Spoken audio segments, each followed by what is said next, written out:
Hello there, welcome back to The Hollow Voice. I am a very open-minded woman, I told the two priests sitting across from me, one Christian, the other Satanic. If my son wants to dress as a woman, that's fine. I don't have to like it, but I will accept it. I'm not going to stop him from being who he is. I didn't want to cry, but the tears came anyway. I had contacted the mother of the boy who claimed her son was possessed by an angel. She'd put me in touch with Father Cook. He had agreed to stop by with Magister Alexander and listen to my story and meet my son Nathan. I had been apprehensive about having a satanic priest come into my home, but the man is nothing like what I'd expected.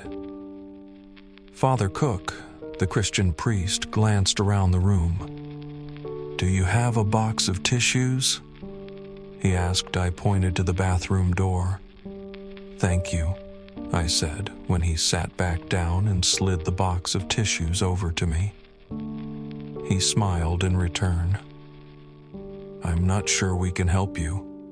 Magister Alexander, the satanic priest, seemed ready to leave. "Being transgender or engaging in cross-dressing is rarely a sign of something supernatural. What if the person doesn't recall dressing up? What if it causes them as much distress as it does their loved ones?" "Are you saying that when your son dresses up as a woman, he doesn't remember doing so?" Father Cook asked. "No, he doesn't." I fought back the tears that wanted to break free. "And he doesn't just dress up. When he has one of these episodes, he waltzes around the house like some British drag queen and says things that don't make sense. It's like he's possessed." "When did these episodes start happening?" I seem to have gotten Magister Alexander's attention. Up until that point, he appeared to be questioning why he was here. I thought for a moment. 3 days ago, I said, and then quickly added, "It was the day after he cleaned out the basement. Nathan wanted to turn it into a game room, so he had a place to hang out with his friends." "Do you mind if we go have a look at the basement?" Father Cook asked. "Go right ahead," I gestured to the door. "The light switch is the one on the left." I followed the two priests as they descended the stairs to the basement. Father Cook walked off to the right while Magister Alexander walked off to the left. Both men started to survey the room, looking for anything out of place. I just stood at the base of the stairs and leaned on the railing. "How long have you had this?" Father Cook pointed to the old film projector that was placed in the center of a coffee table that had seen better days. "Nathan found it in one of his grandfather's old steamer trunks with a stack of old film reels. He asked if he could have it. I didn't see the harm in it." Father Cook leaned down and was about to flick the little lever that would turn the projector on when the satanic priest called out, "Don't!" I jumped at the sound of Magister Alexander's firm command. Father Cook slowly withdrew his hand and stood up as Magister Alexander walked over to stand beside him. He stood there for several seconds, staring at the projector before he walked around the table, eyeing it like some dangerous creature. "Did he set this up the night he cleaned out the basement?" Magister Alexander looked over at me and nodded towards the machine. "Yes." I walked over and stood in front of the table.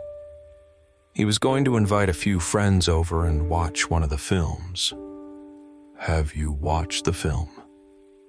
Magister Alexander seemed concerned. I shook my head. Magister Alexander then gently removed the film from the projector and walked over to the single light bulb that hung from the ceiling. He examined the outside of the reel, looking at it from every angle, then held it up for Father Cook to see. "Notice anything odd about this?" Father Cook moved closer to get a better look at it in the light. It looks brand new. There isn't a mark on it. Exactly, Magister Alexander agreed. A reel this old that was stored in a trunk should not look this good. He unrolled a loop of film and held it up to the light so he could illuminate the frames as he tried to identify what was recorded on them. Do you have any idea where your father got this film? No, I didn't even know he had them. Did you happen to live in New York by any chance, in the mid-70s? That was an oddly specific question. Magister Alexander obviously knew something about the film. No, it can't be. Father Cook figured out what the satanic priest was alluding to. You really think that is? But Magister Alexander cut him off before he could finish. The first shadow cast, he confirmed without letting the other priest finish. This could be bad.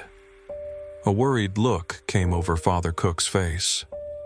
Did anyone else besides your son watch the film? He quickly turned to face me. I don't know. It's possible. Nathan has people coming over all of the time.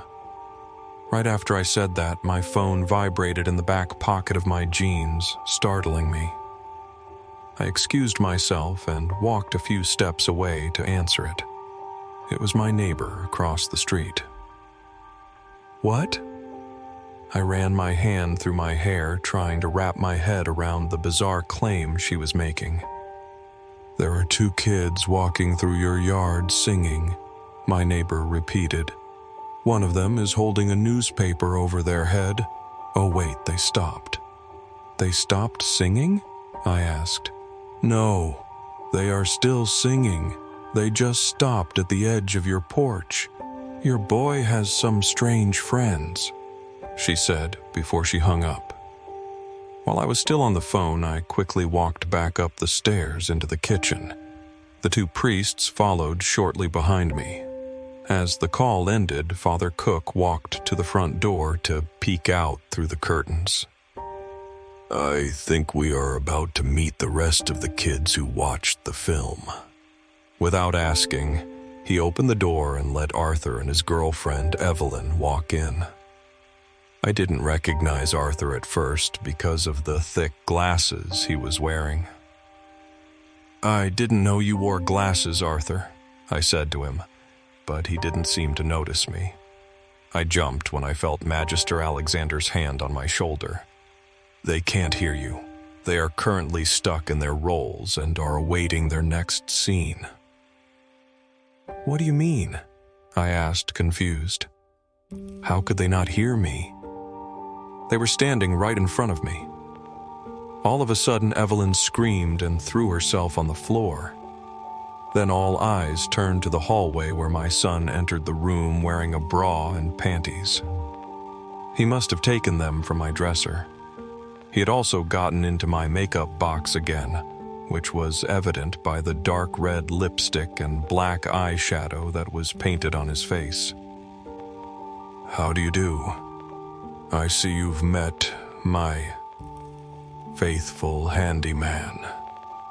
He began to sing in a British accent while approaching Arthur and Evelyn. Magister Alexander guided me until our backs were against the wall. We need to let the scene play out, he said. I just stared in shock, my eyes wide and my mouth agape. Once Nathan finished singing, the scene ended and the glazed looks in the eyes of the 3 teenagers became looks of confusion. Arthur pulled the glasses off his face and stared at them before he turned his eye to the boy dressed in drag. What the fuck, Nathan? Arthur cried out when he saw the way my son was dressed. Nathan tried to cover himself as he ran back to his bedroom in shame. I could hear him sobbing as he ran down the hall. What's going on? Evelyn whined. Why am I wearing these hideous clothes? Excuse me. Father Cook tried to get the attention of the two teenagers. The pair turned in unison, a puzzled look on their faces as they noticed the priest that stood before them. "Who are you?" Arthur asked. "I am Father Cook." He placed a hand on his chest. "And that is Magister Alexander." He pointed to the Satanic priest where he stood next to me. "I know you are confused right now, but if you come and have a seat on the couch, we will do our best to explain everything." The two priests relocated to the living room with Arthur and Evelyn and began to explain what was happening to them. I went down to Nathan's room to check on him. I knocked gently on the door and called out his name. When he didn't answer, I tried the doorknob, thankful it wasn't locked. He was lying face down on his bed, sobbing. I sat down next to him and placed my hand on his back. "It's okay, Nathan. It's not your fault." I waited for his sobs to subside before I continued. "Those two men in the kitchen, the priests, they are here to help you." "How can they help me?" He turned to face me, his makeup running down his cheeks. "They know what is happening to you and they can fix it." At least I assumed they could fix it. "How?" "Get dressed and come out to the living room and let them explain it to you. It doesn't make sense to me, but I am confident they can make it stop." I left the room and returned to the living room. Nathan walked in a few minutes later wearing a t-shirt and sweatpants. He kept his head down as he avoided making eye contact with anyone and took a seat. Hello, Nathan. My name is Theodore Alexander. He introduced himself. I am a magister for the Church of Satan, and this is my associate, Father Cook. Nathan looked up at the magister when he said the word Satan, then over at me before he returned his gaze to the floor. "Remember that story we read about the woman whose son was possessed by the angel? These are the men who helped her." Nathan nodded in acknowledgement, but continued to stare at the floor. "They're cool, Nathan." Arthur tried to reassure him. "Just listen to what they have to say." Evelyn sat quietly next to Arthur and held tightly onto his hand. "Am I possessed?" Nathan finally spoke. "No, you aren't, Nathan." Father Cook leaned forward in his chair. "The three of you have just been blessed." Nathan laughed at that. "Blessed? Don't you mean cursed?" "Real blessings are like curses," Magister Alexander explained. "The only difference is in how they are created. A curse is created through a demonic pact. They are designed to further a negative agenda, which usually results in the death of the cursed individual if the conditions of the curse are not fulfilled. A blessing is created through an angelic oath. They are designed to further a positive agenda, and like a curse, if the conditions of the blessing are not met, they can be just as deadly." "How?" Nathan asked, looking from Father Cook to Magister Alexander. "How did we get blessed?" Magister Alexander held up the reel of film. "By watching this. You want me to believe that watching the Rocky Horror Picture Show turned me into a transvestite like Dr. Frankenfurter? It didn't turn you into someone like him. It is turning you into Dr. Frankenfurter, just like it is turning Arthur into Brad and Evelyn into Janet." He pointed at each of them as he mentioned their name. "Are you familiar with the Rocky Horror phenomenon? How it started and why it spread and became as popular as it did?" Magister Alexander asked Nathan. "No. It started with this specific copy of the film right here. He held up the reel. Somehow, someone was able to get this copy blessed before it was shown to a small audience at a midnight showing in the Waverly Theater in New York. Luckily, that audience was large enough to create a full shadow cast when it was viewed. That shadow cast then went on to start the Rocky Horror phenomenon that is still popular in cities across the world today. "What is a shadow cast?" Nathan asked. "The blessing placed on this film makes viewers become characters from the cast. It makes them act out scenes of the movie.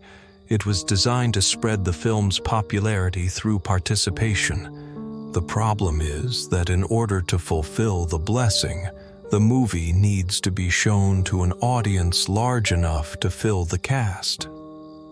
Since it was just the three of you, only 3 shadow roles have been filled.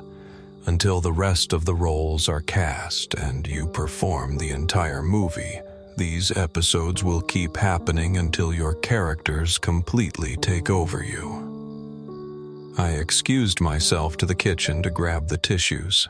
I didn't know whether to laugh or cry or both. I now know what Mrs. Knowles went through when Magister Alexander told her that her son was possessed by a cherub. "Will I have to sign a contract?" I blurted out as I retook my seat.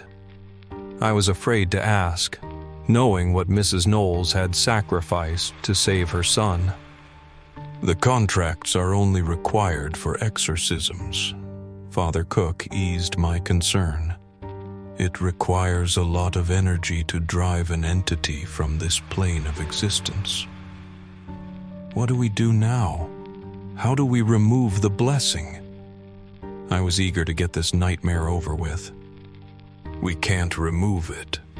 The only thing we can do is help the blessing run its course," Father Cook answered. "How do we do that?" Magister Alexander held out his phone for all to see. Pictured on the screen was the poster for the movie along with dates and showtimes. "We are going to take the film to the next showing of the Rocky Horror Picture Show and give the audience the best show of their lives. Once the rest of the shadow roles have been filled and the shadow cast complete, we will watch the film again. Only this time the 3 of you will get to play your parts in their entirety." I had resisted seeing the movie for so long despite growing up with people who loved it. Now I was going to watch it to help my son. I never expected to be doing the time warp in a theater filled with people of all ages while my son strutted around dressed as Dr. Frankenfurter. But that is exactly what happened. What did you think of this story? If it touched you in any way, please support it with like, subscribe, and share to your friends. Thank you for being here. May peace and good fortune always be with you.